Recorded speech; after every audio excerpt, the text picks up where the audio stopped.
Hello everybody and welcome to the reading room. I have enjoyed reading all of your stories and there were hundreds and thousands of submissions. Wow, there was so much to go through, but you've blown me away with your wonderfully vivid and evocative ideas, and every day that goes by your writing gets a little bit better and just awe-inspiring. Now, our film today was called Lost and Found, and I'm going to do a roll call of all of those who have made it into the nation's story today. Okay, Ben Hart, you wrote for chunk 1 and you're 10. And we've got two brothers, the Quartermans, James and Oliver, who are 8 and 6 years old, and I'm going to do a blend of your chunk 2 because, quite frankly, I couldn't decide between them. Poppy Wilson, congratulations, you're chunk 3 and you're 10. And Leanne, you're a year 4 teacher from Crabtree Junior School in Harpenden, and I have lots of adults who submit work, but not all of them are brave enough to put their age, and you have been very brave, telling me you're 45 years old. Jemima Osborne, you're 10, writing chunk 5, thank you. Phoebe McMorland, you're 7, writing chunk 6. Blake Miller, thank you, writing chunk 7, you're 10 years old. Ellen Scarronsbrick, heard that name before, but well done, writing chunk 8, you're 9 years old. And Lucas Barnett, you're 9 years old, writing chunk 9. Are you sitting comfortably? Have you got your slippers on? I have. Here we go. Lost and Found. Awakening from his slumber, Dino desperately looked for his finest friend, Fifi. Searching, seeking, sighting, he spots her playing by the water. I know what will make her smile, realised Dino when waving and shouting didn't work, and cheekily he blew Fifi a kiss. Miraculously, she pirouettes around to receive Dino's kiss and plants it on her cheek. Generously, she returns the kiss and knocks Dino off his feet. That definitely did the trick. Mission accomplished, Dino thought proudly. Fifi was standing on the edge of the water fountain, and then the water fountain tipped. Fifi fell in as fast as a speeding bullet, and Dino was worried, scared, and frightened. Fifi, stop! No! Where are you? And Fifi bobbed up and breathed heavily. She was struggling to get up. I need to save her now, thought Dino, and he ran to the edge of the shelf and caught his foot on a nail. Gripping, holding, grasping, Fifi called for Dino for assistance, and Dino was so focused on saving her that he didn't realise that he had really badly snagged his wooden leg on the desk.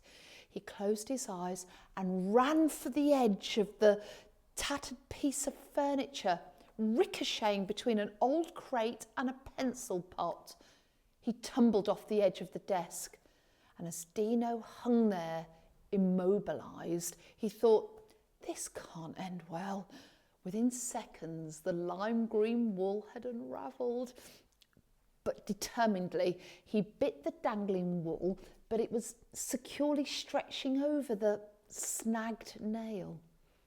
Looking, searching, staring at his reflection, Dino knew what he had to do. I can't let her drown. She's my best friend, he thought wistfully. Determination filling his mind, Dino forged ahead, his woolen body unraveling rapidly as he proceeded. His wool was stuck. His wool was stuck and stretching. His wool was stuck, stretching and stationary as he started to step forward. His stuffing was springing out of his body. Fifi, seeing Dino beginning to unravel, looked around frantically for a way to stop him. What can I do to stop him unravelling completely? She asked herself. And then she spotted it. But would it work? Sinking, submerging, descending, Phoebe gasped for air, only to give in to the yearning abandon, the hopeless rescue mission that loomed in the depths of her heart. Catching her breath and a glimpse of the selfless dinosaur, she resisted her instincts and hurled a pearl-like pebble at the flimsy wooden doorstop. Yet it seemed she was destined to survive as the Hadas's stone closely missed the target. Dino's eyes gleamed like frozen ice as he stared disbelieving at the fearless fox. What was she doing? The emerald reptile questioned in between her other thoughts that weaved around his brain. Little did he know that Fifi was endeavouring to save him. Another pebble rocketed through the air like a firework, and this time it hit. The fox's eyes were glazed with fear. Dino winced as he saw tears trickle down her drenched face. The door screeched as it slid open the polished floor. Then with a slam, it collided into the wall. It was over. Clutching, holding, slipping, Fifi sensed the water coming, ready to drag her downwards again. Dino was determined. Dino was desperate to save his dearest Fifi. He crashed through the door, sending glass everywhere. Panting furiously to get there in time, Dino prayed that he wasn't too late. Then it happened. As he lifted off the ground to rescue his Fifi, his woolen behind snagged again on the nail and it unravelled, shrinking faster and faster. And as his decreasing body soared towards the well, he remembered all the happy moments they had shared together. Racing, leaping and coursing through the air, Dino hurled himself towards certain death with his final move to liberate Fifi. And as the memories of Dino's wonderful friendship with her unfurled, so did his body. Dino's very being was unknotted and unravelled with his efforts to untether his best friend. His desire to extricate Fifi from the doom-laden watery depths filled him with perseverance and gallantry. The string wool he was made of had unloosened at such pace as he flew that he feared he would never reach her. Dino's fortitude remained intact, but faithfully his body did, as the end of the string landed on the edge of Fifi's destiny. It was not enough. As consciousness left him, so too did the thoughts of his friends. Arm in arm, the image buffered and faded away. The place was a total mess. The door window was smashed, and her best friend's wool and stuffing was on the floor and tangled in a big, big mess. And suddenly Fifi started to pull on the string in hope that she could see Dino one more time. I can do this. I will do this. I must do this, she thought.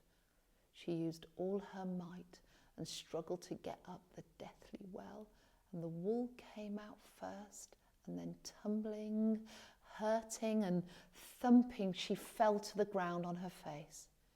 She saw the wool under her and hugged it with emotion.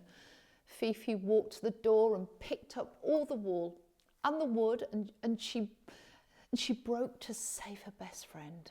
Her hands were full of sadness. It was her best friend's wool. It was him.